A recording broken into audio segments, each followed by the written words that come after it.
to Store Brand Spotlight. I'm Greg Sleater, Executive Editor of Store Brands. Our guest today is Myron Frazier, Senior Vice President of Private Brands and Sourcing at Sam's Club. It's been a busy past couple of years at Sam's. In 2022, the retailer rolled out its Members Mark private brand assortment after an exhaustive 2-year research and development process. And earlier this year, Sam's announced plans to open more than 30 new clubs across the U.S. over the next several years. So there's definitely a lot happening at Sam's. And Myron, welcome to the podcast. Thank you. Thank you for having me, Greg. It's a pleasure to have you and Sam's on the podcast. As obviously I mentioned in the opening, there's a lot going on. Sam's is doing quite well. You've seen a lot of growth this year, and obviously Members Mark has received a lot of attention and accolades since its relaunch last year. So a lot to talk about here. And Myron, I want to stop at the top really when talking about the expansion plans that were announced earlier this year. 30 new clubs, they're big stores. That's a big endeavor, and I'm sure there are areas of the country that you guys have found that really could use a Sam's Club. But I'm curious from the company perspective, what were some of the motivating factors behind the decision to open up 30 new clubs in the coming years? Yeah, Greg, as you mentioned, it is an exciting time for us here at Sam's, and our decision to expand our physical footprint was really driven by historic comparable sales growth and record membership growth over the last couple of years. We've really focused in on services and products that will drive trips into the club, and we've seen strong organic growth for the past 3 years as a result of it. And frankly, we believe that we can actually sustain that growth while at the same time growing our membership in places where there are either no Sam's Clubs or few Sam's Clubs today. Have any decisions made in terms of the locations? Will they be in certain parts of the country or kind of sprinkled, from coast to coast? Well, the first location will be in the state of Florida, and generally speaking, they'll be in fast-growing suburban areas where there are either no Sam's Clubs or very few at the time.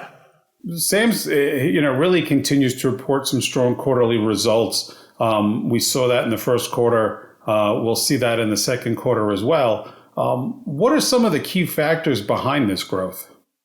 That's actually a great question, and it'd be tough to narrow it down. There are several things, quite a few actually, but a few that come to mind for me are we're member obsessed. We execute the fundamentals and our convenience. So when you think about member obsession, we really mean that. It's not just something that we say. We start our weekly trading meeting, which is where all of our leaders come together to discuss the prior week. And we start that discussing member data and really sort of our report card on how we're doing.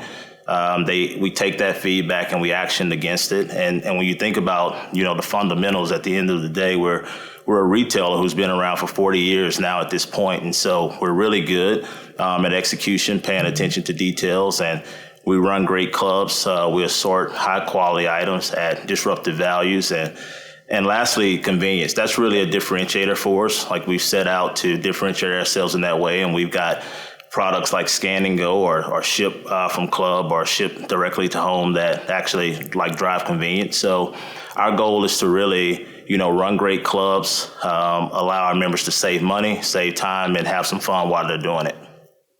One of those points of differentiation, I think, is obviously what you guys have done with Members Mark and the breadth of assortment that it feels like from the layperson who walks your stores and shops your stores, it feels like it continues to expand, in departments across the store. Since the relaunch, and we hear reports that it's doing very well. What have been some of the keys to success of the relaunch of Members Mark? Yeah, so, as I've mentioned about Sam's, we're member obsessed, and the same is true for the Members Mark brand. And it goes beyond data for us. We actually have a Members Mark community that's comprised of over 40,000 of our members that we spend time with.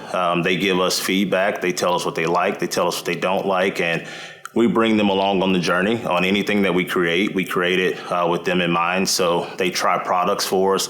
They tell us if they like it. They tell us what we need to change. And so we really have a good understanding of that we're launching the right thing before it ever launches. And we've got a high standard for quality, right? So we've got a mark that every item has to have at least 4.2 stars in order to stay in the assortment. And some have quite a bit higher. But, when you stay member obsessed and you have that commitment to quality and you can do it at a value, it tends to, work out pretty well. It's interesting because I remember when it relaunched last year and there was all talk about how much feedback that you get from your members, which for you shows loyalty to your customer. But does that also work the other way where they feel like they're more loyal to you as the retailer that they shop at because you're actually taking their feedback and using it? We think so because we're able to actually track that and they're able to see those changes that they ask us to make. And we take feedback from our members from all over the place, whether it's social media, whether it's on our own site, whether it's feedback via call centers, emails, and things like that. And so we see it, and our members really tell us that it resonates with them, that their feedback matters, and that they can be a part of the process. Can you share any inside secrets in terms of additional categories where we will see the Members Mark brand, show up in the coming months? Yeah, so we're expanding our footprint across the club. We've recently went into some new categories. So pet food is a category that we've not been in. It's a completely new entrant, and it's doing extremely well. Our members feel really good about it. The other thing I'd say is we start with a pretty big base across the club. So it's not as much that you'll see us expanding into a ton of new categories, but you'll see us show up in new and different ways in categories that we already exist in. So if you think about healthy snacking, whether we have fruit strips or freeze-dried strawberries that our members are really enjoying and they're telling us that they like. And in our fresh categories where we have our home meal solutions where we have a shrimp Thai noodle bowl, or in our deli area where we have a buttered chicken that's coming. So those are some items that aren't in the club just yet. So you're getting a window into what's coming down the pipeline. But you'll continue to see us show up in different ways where we already exist. We can't have a conversation without touching on sustainability for a couple minutes. And I'm curious what some of the lessons have been learned as you redeveloped some of the Members Mark products and incorporated sustainability thought processes and thinking into that. Can you share, how that's impacted the development so far and what future impact this could have? Yeah, absolutely. And I'm really glad you asked that because that's a core tenet of our brand is that we have a goal to be a regenerative brand. And so your question around sustainability and the impact, I'd say impact is an understatement. It's really transformed how we go about developing and redeveloping items. It's at the center of everything we do.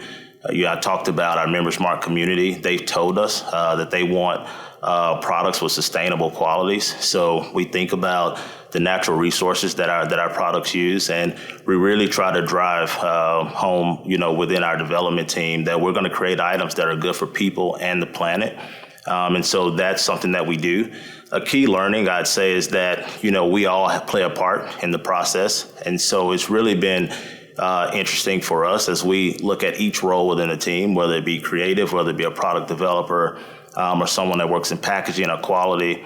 Everyone has a role to play. And as a result, we also work with our suppliers, and we work to help them to reduce their climate footprint in their supply chains as well. And so it's a critical piece to what we do, and it'll be a part of our journey forever as we go forward.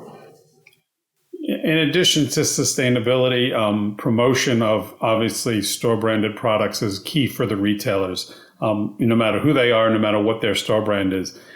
From Sam's Club with Members Mark, how are you promoting what you're offering now under Members Mark? And then how do you get that message out to those folks who aren't members and how this, the Members Mark stands as a point of differentiation? Yeah. So for us, truly the best promotion for us is when our members promote us. So when they talk about our products to their friends and family, and they talk about, how they use them and how they love them, that's the best promotion that we can have. But of course, we've got great PR teams, great marketing teams that they tell our stories. They talk about our items in unique and different ways across a multitude of platforms. Not a lot different in terms of the platforms, but we've got really great teams that do great things with our items. So that's usually how we get it out. And we touch both members we have today and future members that we aspire to have. As the Members Mark brand continues to grow and you look for, new items and things like that, working with vendors obviously is very important. Will vendor summits continue to be a part of this effort? Yeah, they will. It'll be for us. We'll continue to go out to vendor summits and look for new items, but it'll be an and as well because we're a brand.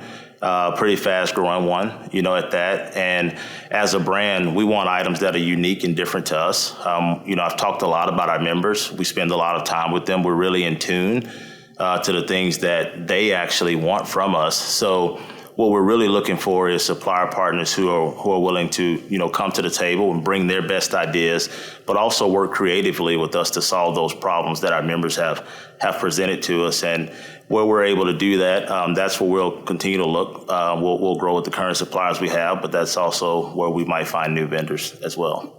So it sounds like it's a real partnership, a two-way street where you're bringing obviously information from feedback from your members, but also looking to suppliers for their ideas and what they're seeing in trends as well. Absolutely. It's 100% partnership. And, in the end, it works best. So when you think about our supplier partners, they tend to know their products, their capabilities, and they'll know those things probably a little bit better than we will. But we believe that we know our members better than anyone else. And when it's working the best, both are bringing their best. So they're bringing their best capabilities. They're bringing their best ideas. And we're bringing forth our best insights. And then that's when we're able to truly create special items. It's an understatement for me to say the past 3 years have been challenging at retail. And it's been fascinating to see consumers change their behaviors, to see retailers change how they, help consumers buy things like food on a daily basis, especially, at the height of the pandemic. I'm curious, as you look at, the past 3 years, how has the customer base at Sam's, how has it changed? Yeah, well, our member base is growing, particularly with high income households. We're seeing that share of wallet grow. And our new member base, we're seeing millennials and Gen Zs actually growing the fastest within that. And we believe that it's that combination of great items and great services such as scan and go, ship from home, and the things that I mentioned earlier that are really driving value in that membership for those consumer bases. Interesting. And Myron, as we wrap up today, any new initiative you can share with us at Sam's that will be, worth watching over the next few months? Yeah, actually, I'll share a couple. The first one is a Sam's Club example. We've just recently launched Scan and Go in our cafes. And again, that was driven by member feedback. That was a point of friction. And we as a team, worked at that one. And so we're going to roll that out. And it's in clubs now, in fact, and we're seeing positive response to that. And then the second is a product story, which as the leader of Members Mark, I have to give you a product, or I wouldn't be doing my part. But our apparel area this July, we'll launch a new line of athleisure wear, which will be loungewear for women. And you'll see something different where we'll stand for fabrics across multiple lines. So you'll see women's hoodies, you'll see men's polos, men's shorts that'll be in the same fabric. And that's something that'll be new and different than we've done before. And it's our members' favorite fabric that they've told us. So we're going to use it across multiple items. So I'm really, really excited about that and to see how our members will respond to that when it hits clubs in July. Interesting. There's right now apparel is not a big category for Sam, so it'll be in the clubs at least. So it'll be interesting to see how that launch does.